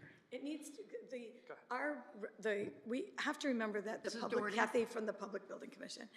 I just wanted to say this one thing is Excuse that. me, Counselor Pendleton did have the floor. Oh, okay. So I'm just saying, there are still a lot of options out there. And unfortunately, yes, this was pressured into us or onto us as far as a location. Other locations were discussed, but to hear that 30 or 40 million compared to 10 million, and 10 million is just scratching the surface. And the 30 or 40 million would give us a brand new building or concept or whatever, however you designed it and planned it, and including for Molly. And that's the point of the first charge, was to find a location and to then address the programming of the Parks Department. Now we find out we have a structure we have to be concerned with. I'm concerned that we're worrying about a town building more than we are the department, and more than we are the residents of this community that pay for that department and the services that that department offers. So I think we're losing sight here of what we really need to be looking at and how to get there. And like I said, I'm not for this 10 million. You got to build out for 50 years. You got to renovate for 50 years. You can't do bits and pieces. It's not going to get you your end goal. It's not going to get you there. Same thing happened with the high school when we renovated the high school, and with the pool in the high school or the communities. Same thing happened. Everybody wanted a pool, but it never got voted in because we're going to do it, but it just didn't happen. So we need to look at the whole picture again, and we need to figure out where to go from there, and not bits and pieces, because it's not going to accomplish anything. Thank you. But the ADA is important, so you're trying to say that the ADA is not important? Because because you're saying we're talking about saving a town building. Yeah, we're trying to save a building because it needs to be ADA compliant. And if Molly's going to be having her programs in there, are you proposing right now that we should say go to referendum for $20 million? Are you proposing that right now? Well, we need, what is it all that we need? The finances for the boiler, the roof, And I think that was the probably ADA, part of the fire. So is that what you're proposing right now? We'll go to 20 Would it come to 20 million? It's going to be higher than that. 15 million? It's going to be higher than the 20 million. The $20 million number that was presented a while ago that everybody had sticker shock at, that was getting you into the building with all sorts of upgrades, mechanically, electrically, plumbing, roof, site, some of the the parking lots and things. It was not a full fit-out, and it was asked upon the town council, does it include Molly's fit-out? It did not. Okay.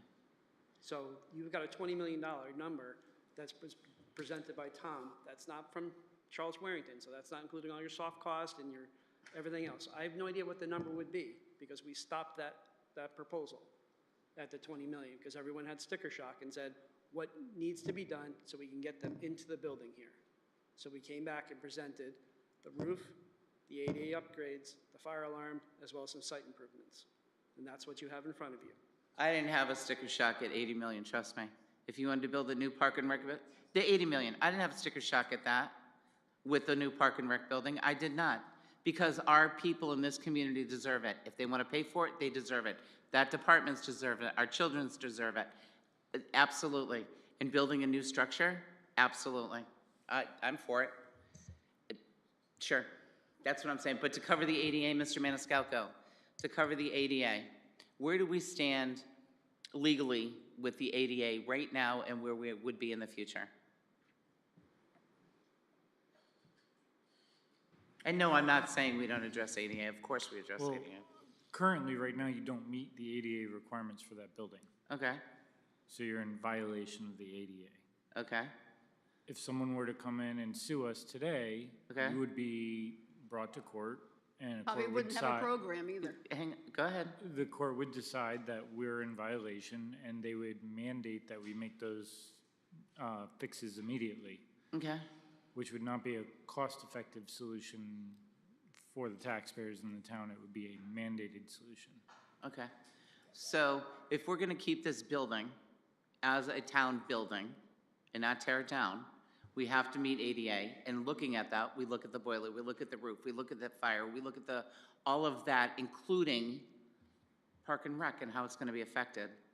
And that would give us a number. But the number of just meeting 4 things or a few things, it's not, doesn't make sense to me. Because we're not going to come back for another referendum and say, let's make it bigger and better. Thank you. Deputy Mayor Carey? You know, I agree with a lot of things people said as far as, you know, we need a long-term infrastructure plan. I actually was talking to Mr. Maniscalco about that. I think that, you know, as a town, the fact that we don't have you know, 5 or 10 year infrastructure plan that lays out everything we're doing is something that we're missing. Okay, we have a plan like that for sidewalks, we have a plan like that for roads, but we don't pull it all together. And I think we need that, yes. In the interim though, you know, I remember sitting and listening to the architects. Phase 1 of the new building was $90 million. We can double back on the minutes, but I'm pretty sure that was a rough number. Because generally,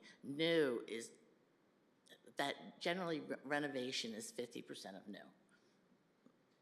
Councilor Boganski, do I have that about right? When we look at new versus renovation, renovation's about 50% of new. Okay, so then when the Public Building Commission came back with the like 20 million number, that had some things in it. And the reason it didn't have the boiler in it was because Tom Arcaro's recommendation was that we don't use the boiler and that we go to a different system which would handle air and heat, okay? Because there, as you all know, if you walk in Home Depot or Lowe's, today there's a lot of different systems that you can use as opposed to those big old boilers that, you know, are used in older structures. So that was in the 20 million, okay? Then the council decided we wanted to focus on ADA. Now, remember, I wasn't on council when this happened, but I was a voter. And I went to the booth where they had an $80 million brand new facility on the referendum. And I don't know, they must have done it fast. They didn't communicate enough to people, but it failed. And it failed pretty spectacularly. So, I mean, so when people are thinking about what will pass and what won't pass, you know, I think what we've got to keep in mind is what has happened over time. We built these new schools. They're fabulous. Unfortunately, they're crowded, but they're fabulous. Okay, we've done a really good job in town. when you talk about having a gym, there's a lot of gyms out there that have a bubble over them. I mean, I think sometimes we look at brick and mortar instead of looking at what's the possible. I was just looking at Griffin Road, out of curiosity that we're buying, right for open space, and they have 4 barns on it. I mean, I think sometimes you have to look at what's available. I went to a swim club that had a bubble. It was great. We swam all winter. But for right now, what we've got to worry about is we want to be ADA compliant. We want to be able to use the second floor so Molly can have more programs, okay? And we want to do some building code, fire codes so that people are safe. And, if you guys think that we should try for the 20 million so we get the other things that were in the recommendation that the Public Building Commission made in November, that would be reasonable too. I think what we have to think about though is we've got 2 months. It's got to be sold to our residents. And so what do you think you can sell? I'm just going to make this one last statement really quick, that we need to Councilor separate the Pendleton. 2 entities. We need to separate Park and Rec, and we need to separate to renovation of a town structure, a town building, because the renovations have nothing to do with Park and Rec. The renovations have everything to do with the town infrastructure of that building. It has nothing to do with putting in a new boiler, making ADA compliant. That has nothing to do with the Park and Rec department. That has everything to do with making a town building the way that you want to make it. We did a new roof here. We did an elevator here. We did new windows here. It's the same thing. We're working on the structure of a town building. It should be separated from the Park and Rec because it has nothing to do with Park and Rec. Nothing. It's fixing a town building is what it is. To give her access to the second floor. ahead, and what? that's Park and Rec. Go ahead. It's interesting the way you put that. So out of the 4 pieces that you have, when we first presented the $20 million number, a lot of the work that was described was classified as building maintenance, meaning you're given a building, it comes with challenges, that these things need to be upgraded and done. Once again, nothing to do with Molly's program. It gets her access to the building, just like an elevator would. So that's something will meet ADA. So that's kind of a different, it's not a maintenance thing. That's a requirement to gain access to all floors of the building. The other pieces, the roof, a boiler, windows, interior finish, whatever you want, they're maintenance things. The what? Maintenance. Right, a town structure. Go ahead. For whatever structure you have. So you're given the numbers. So you have to go do some site work on the outside for just some parking, some ADA upgrades, the entry, the lobby that was created. Those are projects you have to do if you're going to utilize that building and going further. Otherwise, you're in code violation, as Michael had mentioned. And you can utilize that building for anything because that maintenance work doesn't determine that that's made for the Park and Rec department. That building can be used for anything. Not true. You're meeting ADA, you're meeting the roof, you're meeting the fire, you're meeting, it has nothing to do with how that building is being used. It does. So the building was classified before as a school, educational school, which puts you into a certain code. So part of Classified as what? It puts you into a code. No, wait, it's classified as what in education school? It's a school. It's educational. That's what it's classified in the code. Mr. Maniscalco? It's no longer a school. It was a school. It was considered a school. So What you're we've done is we've classified. tried- You're classified under education, which follows certain use programs. Still? A change of no. Right now, you're close. You're going into a change of use if you're going to put your permanent facility there of Park and Rec. It's a change of use. Some of the program that Molly has falls into the same criteria as educational. For assembly, for students, classrooms, those types of things. They kind of get classified the same way. But part of what's driving you to make these modifications is the change of use of the building from an educational facility to a Park and Rec facility. Or a town building? Nothing to do with it. Doesn't matter who owns it. It matters who owns it, it just matters what Right it's now, used it for. does in this, correct. What it's being used for doesn't really necessarily matter. It's a town building. I'm trying to understand what you're saying. But that's why I'm saying, to have it fall under a Park and Rec referendum is not accurate. it's more accurate to say that we're renovating a town building, and that's how the referendum should be presented. But Because it is the Park and Rec building, so we're going to be renovating the Park and Recreation building. Because we classified it as the Park and Rec. That's the home of Park and Rec. We have a resolution that says, The PBC came and, sorry, Audrey. No. The PBC came, presented to you, that it was our recommendation to take over the old Orchard Hill and turn it into a new Park and Rec facility. You guys voted, you were in favor of it, and it was voted on. Okay. So we've proceeded now that we're converting the old Orchard Hill into a Park and Rec facility. So it's no longer a school, it's now a Park and Rec facility. Town-owned Park and Rec facility. Okay. But again, I say, it's the renovation of a public building. It has nothing to do with Park and Rec. It has everything to do with the structure. Madam Mayor, I have a point of order. So Councilor Willett? we are discussing whether the town council has consensus to support a referendum for Parks and Recreation facility upgrades requested by you. That is for phase one. The only discussion that we should be having right now is whether we have consensus or don't. It's not on the agenda to modify our approach and take this to an $80 million facility, so can But we that's just... that's why it was just a discussion tonight, because we don't have Mr. Majors here to provide information on the other items that came up.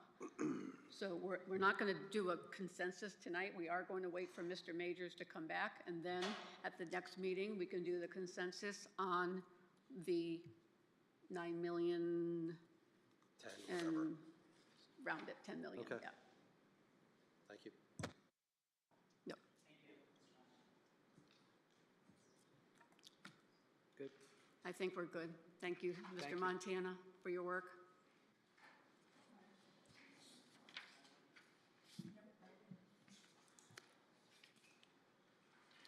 Okay, moving on, item 13A, discussion, consensus of the town council in support of a referendum for South Windsor High School campus improvements. We received a letter from the chair of the Board of Education, and it's requested also by Dr. Carter. And again, it's another discussion. In the letter, you'll see the letter that is attached.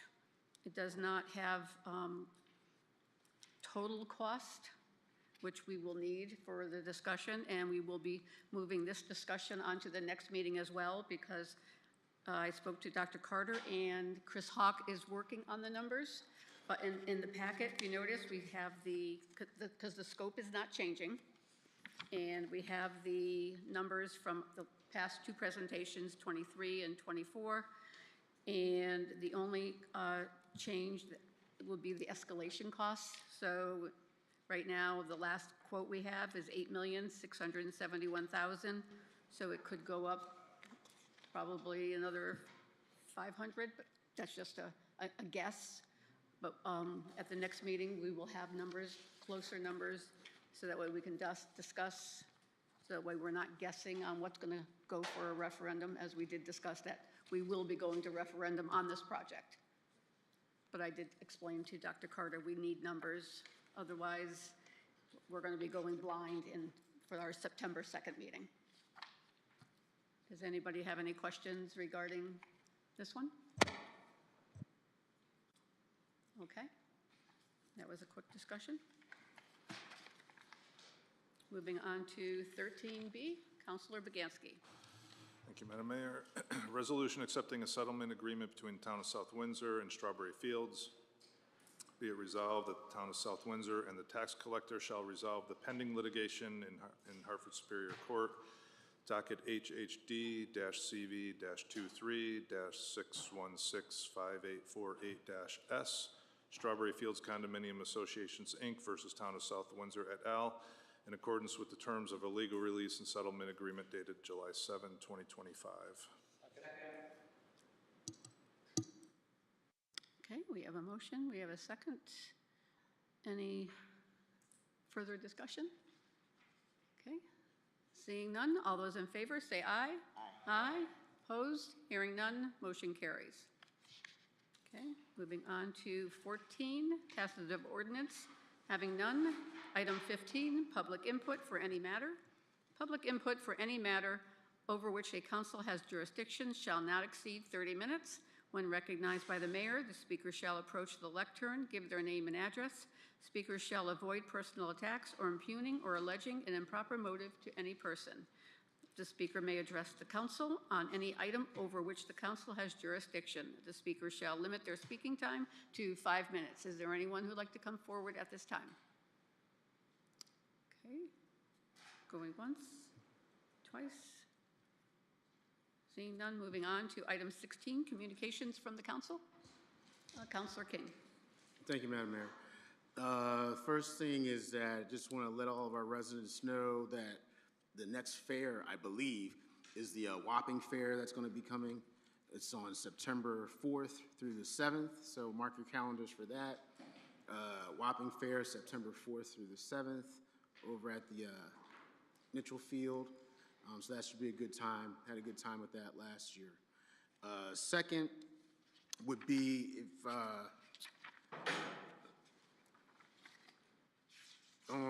for our residents, if you look at the town manager's report, pages 12 to 13, I just want to make sure that our residents are aware of a couple of things, if I may. First of all, shout out to Andrea Kofanchesko and her team. They do a phenomenal job in our Human Services Department. I know that many of us that live in South Windsor want to act as if we're Elon Musk, but I know for a fact that a lot of our residents are not, and we need these types of services in our town. And so I just wanted to shout them out in regards to one of the first things on page 12 is the opioid settlement funds. I know that a lot of people, everybody has different things that are going on inside of their family that we may not be aware of. But please recognize that there is help, there is financial assistance for South Windsor residents that are in treatment, recovery, or that want to plan to get treatment or recovery services due to the opioid crisis. So please make yourself aware of that. Go to the Human Services Department. They are very confidential in everything that they do. Again, shout out to Andrea for what she does over there. On page 13, the Farmers Market Nutrition Program, especially in regards to our seniors, for the past couple of years, it was really focused on housing, but I do want to say that I recognize the fact that, again, we're not all Elon Musk, and that we do have people that are out there, and we've heard it several times even from this table, that yes, I might be retired and I thought that I could have my pension and my 401k and all those types of things, and now, well, you don't have it. But we do have a farmers market nutrition program. The gross monthly income needs to be at or below a certain amount, and you can get a card or benefits, $40 plus, that can be used for our local farmers market, which I think is huge. Congratulations again to Andrea for that. Finally, in regards to the food and fuel bank donation, which is at the bottom, shout out to Max Challenge. You know, again, I don't want to assume what's in anybody's pocket, but I think our residents definitely need to know that there is help available, and it's part of these resources, it's part of this department. So please, please, please, just go, suck up your pride, go there, get the help that's needed. We have the funding for it.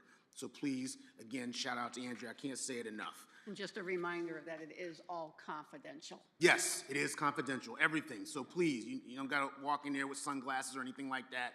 You go in there, they have counselors that they can talk to, and so on and so forth. The only other thing that I want to say, at least in regards to this report, is on page 17 where we talk about, and we didn't get into it tonight at all. However, I do want to make mention of it in regards to neighbors watching neighbors. The splash pad has been busy every day since it's open. Regardless of who's using it, very busy. It's been operating phenomenal. Shout out to Molly, her crew. However, excessive amount of trash being left by patrons despite the posted signs and numerous trash cans nearby. Neighbors, be neighborly. It's not that I'm trying to put you on blast, but what I am saying, if I'm out there, I'm definitely going to say something to you about the trash. We have the trash cans out there. We pay for them. Please use them, neighbors being neighbors. But shout out to that whole crew and Molly for putting that together. The last thing that I wanted to, and this just came up just now, well, that's a lie. It came up before with some residents and some other people, including my own family, but especially for us as a council, and I say this probably to every council, remember, we only are able to meet twice a month. We are only able, by our charter and by our mandate, able to talk about this stuff twice a month. If you are residents, or if on this council you think you're going to get out of here in a half an hour, you ran for the wrong office. We cannot talk outside of this. Maybe you guys think we talk offline. Yeah, we might have a little discussion about who's doing what for the weekend, but in terms of the business of our town, this is the only time that we are allowed to talk about it. Why? Because it's supposed to be public record. So sometimes discussions, meetings, they're going to go longer than 8 o'clock. This is not a piano lesson. This is talking about the future of our town, and we are making those types of decisions. So I just want to say again, for our residents, for my fellow councilors, this is it. We may talk in our caucus. We may even make decisions in our caucus. We may even make decisions in our homes. But in terms of us to make decisions for public record, sometimes it's going to be a little bit longer than others. Look forward to August, because that's when we're off. But for now, we have these decisions, and these are going to be the conversations, and they are going to be longer than a half an hour.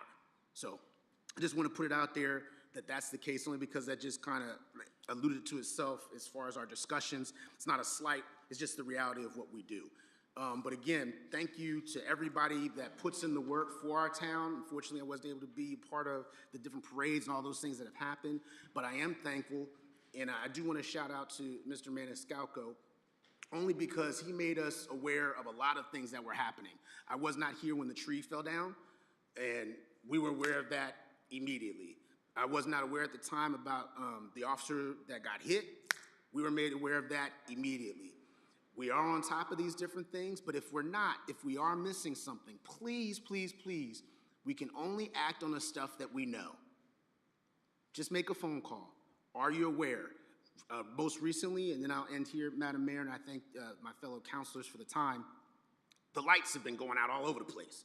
I don't know what the deal is, but the stoplights, Mr. Maniscalco is in his office, or he's at a meeting. He doesn't know. The cops, they may be somewhere else. They don't know. Make the phone call. Just say, hey, I don't know if you know that the light is out on Ellington Road and such.